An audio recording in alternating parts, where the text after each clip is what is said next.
ஸ்ரீமதே ராமானுஜாய நமः.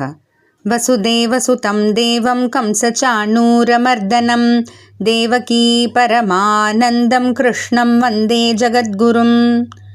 நாள்தோறும் பகவத்கீதையில் இப்போது கர்ம சந்நியாச யோக அப்படின்ற 5வது அத்தியாயத்தில் நுழைஞ்சிருக்கும்.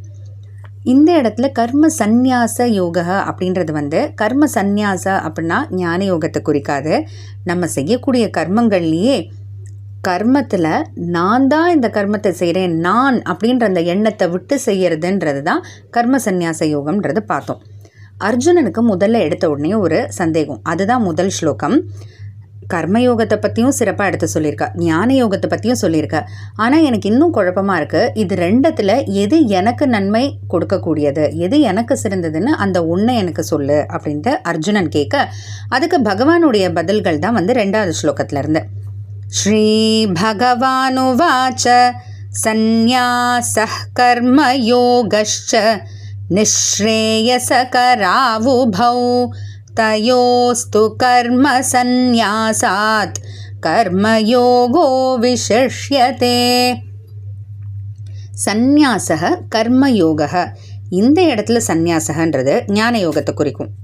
கொஞ்சம் குழப்பமாக தான் இருக்கும். அதனால் அந்தந்த இடத்துக்கு தகுந்த மாதிரி எப்படி அர்த்தம் வருதுன்றத முன்னாடியே நம்ம குருமார்கள்லாம் எழுதி வச்சுருக்காங்க. அதிலிருந்து நம்ம சுலபமாக புரிஞ்சுக்கிட்டா போதும்.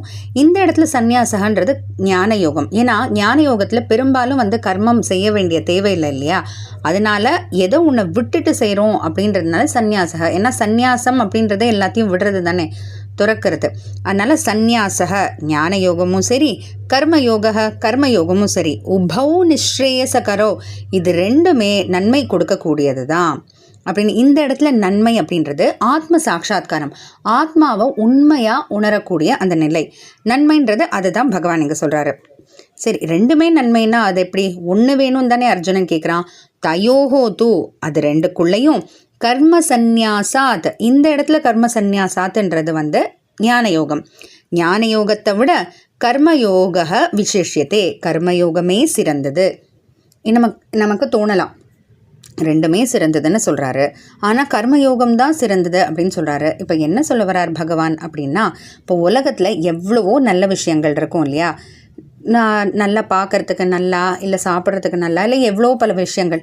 ஆனால் அது எல்லாமே நமக்கு நன்மைன்னு சொல்ல முடியாது. பார்க்குறதுக்கு அழகாக இருக்கிறதுனாலையும் சரி, சாப்பிட்றதுக்கு நல்லா இருக்கிறதுனாலையும் சரி, நம்ம உடம்புக்குள்ளே போய் அது நமக்கு நன்மை செய்யுமான்னு கேட்டால் அது வேறு விஷயம். அதே போல தான் ஞான யோகமும் நல்லது தான், கர்மயோகமும் நல்லது கொடுக்கக்கூடியது தான். ஆனால் நீ கர்மயோகத்தை செய்யணும் ஏன்னு சொல்கிறாருன்னா, 2 விஷயம் இருக்குது. முதல்ல ஞான யோகம் எல்லாராலையும் செய்ய முடியாது. அதனால் கர்மயோகம் யாருக்கு சிறந்ததுன்னா, ஞான யோகம் செய்ய முடியாதவர்கள். ஏன்னா எல்லாராலையும் கை காலம் அடிச்சுக்கிட்டு உடனே அவங்களோட புலன்கள் மனசு எல்லாத்தையும் அடக்கி ஒருநிலைப்படுத்த முடியாது. அப்போ அப்படிப்பட்டவங்களுக்கு எல்லாம் கர்மயோகம். அது மட்டும் இல்லாமல் ஞான யோகம் செய்ய முடிஞ்சாலும் லோக சங்கிரகம்ன்ற அந்த நிலையில் உள்ளவங்களுக்கு கர்மயோகம்னு பகவான் 3வது அத்தியாயத்திலேயே சொன்னார் இல்லையா? லோக சங்கிரகமேவாப்பி சம்பஷ்யன் கர்த்தும் அர்ஹசி.